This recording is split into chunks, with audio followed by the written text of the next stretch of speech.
Hello, hi, welcome back to yesterday's coffee grounds. My name is Jess, and right now we are in a different spot. I am not as comfortable filming in a bedroom than I am in the car, but Rob's getting a tattoo done right now, so we're just gonna have to deal with this like frenemies moment going on. I find one of the best things, I am a blanket hog, so we need two different blankets. So that's what's going on here. We are moving at the end of the month. It is the 27th of August, so there's no books on the shelf. There's just herbs drying up here, and I'm really excited to now create a space and be somewhere where I feel like both Rob, Levon, and I, we can all have our little sections and spaces. And especially for me, like I love filming and I love talking. I've been sick for the past little while. I quit smoking on, I don't know, maybe the 10th of this month. 10th or the 11th, maybe the 12th, I don't know, something like that. So I figure there's a lot of lung stuff going on right now where my tonsils became inflamed, and I think it's just because a lot of stuff was coming out of my throat, and I've been in a lot of pain to talk and to sing and just haven't been looking my best. So here we are. And then, yeah, I went on vacation for a little while and saw some family and then tried to get my things together, was packing. So I want to still film consistently even during this move and just be able to talk about that process a little bit, because I think it's something very common nowadays where people are moving so much because one, rent is too high, two, people are selling their homes like crazy because the market is just like, I don't know what's going on with the housing market. That's not my jam, that's not my thing. And three, people are moving to different communities and stuff like that because they just need somewhere that they can afford, right? Was one and two the same point? I don't know. But anyways, yeah, one thing I am really looking forward to this move is, yes, having our own space and being able to individualize it, because we live with family right now. So sometimes that causes its own little, right? So I think one thing I'm really looking forward to is stepping into my own shell and rediscovering who I am after becoming a parent, after becoming a mom, because where I kind of socialized and fit in before is not where I socialize and fit in now, because I'm still kind of in this middle section where the moms that I talk to a lot of times, they're like full into mom life, or they want to talk about, and there's nothing wrong with this by the way, but they want to talk about their struggles or struggles of being a mom, and sometimes that's a lot on me to always be in those conversations with other moms and talk about like relationship stuff. Um, and conflict and struggles and challenges and adversities, which is great. That it's this amazing thing to talk about, but I still want a friendship, you know? I still want, hey, let's hang out. Like, so the other day, Buddy and I, we just sat in our backyard drinking mimosas, and we were just like commentating and heckling people because one of our streets just got turned into a one-way. So we're just like, we're not yet, the people who are driving can't hear us, but it's like, hey, it's a one-way, and we're just having fun with it, right? Something like that, where in between that commentary of life, it's nothing grand. It was one of the best days I had this month, just hanging out in the backyard, having a drink, and heckling. But in between that heckling, like we weren't being rude about it, but you know, kids riding by on skateboards, wear a helmet. You know, it's just funny like that. It's fun in the moment. Um, in between that, you get real talk, right? You get things that are going on, and you just kind of like vent a little bit, and that's the difference I find too.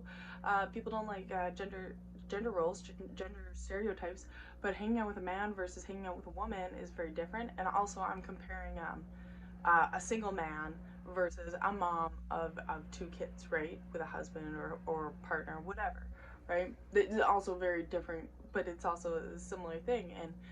And for me, like, I have a hard time finding my niche for that reason, where like I like both. I like having both. I am a very spread out person.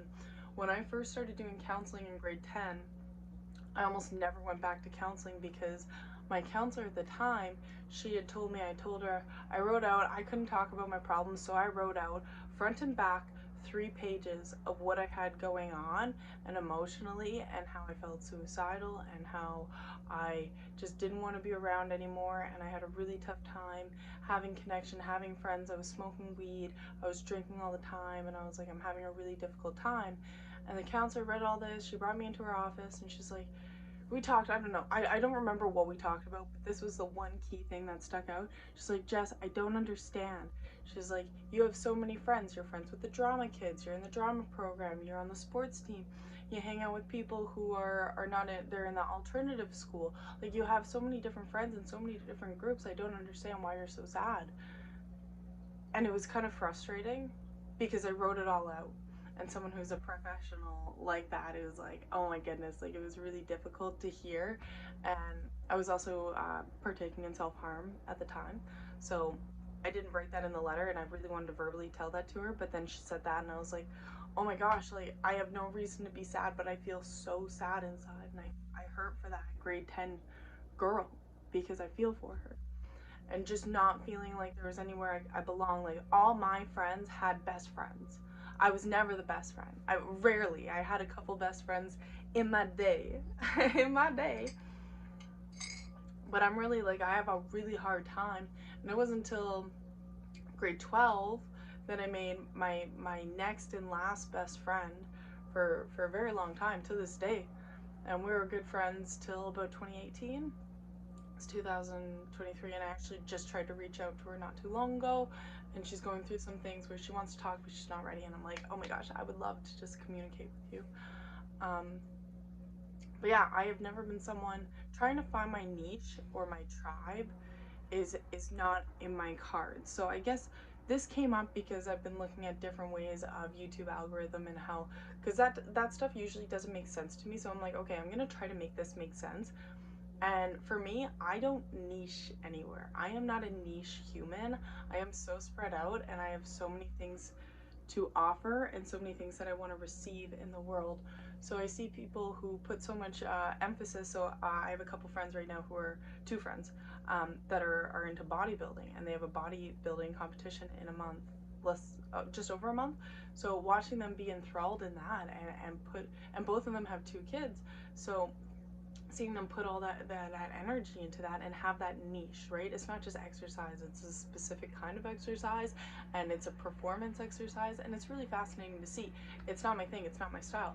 But even when it comes to like herbs, I love growing herbs or I'm not fully into something like that yet. I'm not necessarily identifying as a witch, but I have a lot of witch tendencies or attributes about myself. I'm also still someone, like, I'm a hippie, but I love dressing up and going out and dancing. Dancing. I like to have a couple tequilas, dancing. But I'm still like this down to earth hippie person. I try my best, and it's just weird because I think in my own brain, I'm kind of all over the place. I have so many things that I want to offer to the world and receive to the world, but I don't really fit in anywhere, and this is why I have such a hard time making friends. Is because I overthink it. For one, I definitely overthink things like this, but two, I don't niche anywhere. So where I live, there's a big outdoor community. So rock climbing, biking, mountain biking, e-biking, they're kind of all the same but a little bit different. People who hike trails and go camping and do explorations like that, or winter sports and stuff like that. I don't really niche into stuff like that. I love going for a good hike, but I like going for a good hike, and I like taking my time and connecting with the moss and with the nature, taking my shoes off and talking about the beauty in a leaf color or the pattern in a flower, seeing the slugs, and it's like, yeah, you see 100 slugs, but like this one, look at this slug. And that's where I connect so much with my son, is we just really, we get it on that level, and I think because he's 2, right?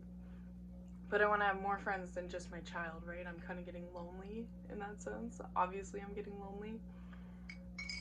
And I don't really know how to niche in anywhere. And I also don't want to limit myself. I don't want to be limited.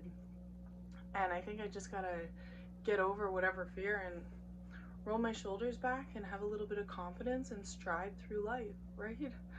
And I think one thing that I'm really focusing on right now, to not necessarily niche myself. I think that's more of a YouTube term when I'm talking. Hello to anybody who's listening. Hi, I'm Jess. That's more of a YouTube term, but in my own life, having a tribe, right? So YouTube will use the word niche. In my own life, it's a tribe, and I really want that tribe. I really want a community of people who I can share ideas with and listen to people's ideas and connect and communicate and transfer that energy. That's really important. And I'm also very specific who I introduce into my life, because I, not that I have trust issues, but I have friend breakup issues where I don't want to have to eliminate somebody from my life because I find out that they're toxic, or they bring a lot of negative energy into my life, or I've shared too much because I'm an oversharer. I do share a lot of things in my life, and sometimes people get too close and take advantage of that. I've been taken advantage of a lot in my life, and I guess there is that fear, yes, and I need to work through that and put myself out there a little bit more. But yeah, one thing I really want to do is I want to study herbs, and I want to practice massage, and I want to build an outdoor sanctuary so that I can bring people to this outdoor sanctuary and have tea, have coffee, just have that moment of connection with people, and work towards finding a tribe, finding a collective of people. And that's part of the reason why I want to do YouTube and just communicate, is to find my tribe, find people who want to share ideas and share their opinions, share their voices. Sorry, I'm a little bit stuffy now after talking and not going. I love being a gross human.